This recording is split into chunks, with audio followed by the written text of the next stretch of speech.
So guys, we're here at the Sonora Garden Residences. So this is the one bedroom unit that we have here. So papakita ko sa inyo yung isang model unit niya.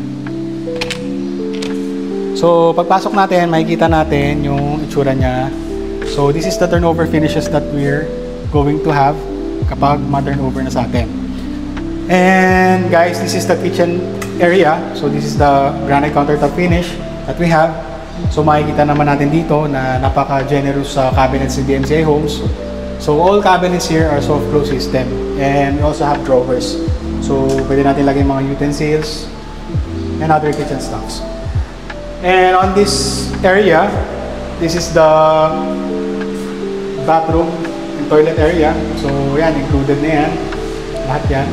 The toilet bowl, the lavatory, the shower set, and also the toilet cabinet. So ito nga guys, bago sa akin to kasi sa mga one bedroom ng DMCI, which is naka-open siya, itong taas, tapos naka-sliding door. Ito hindi siya guys, ito yung naka-standard siya and may glass siya, so makikita niyo naman.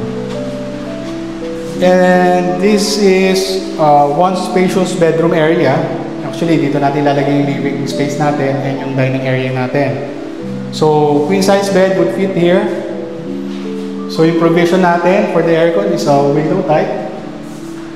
And nandito ang ating balcony, which is 4.5 square meters.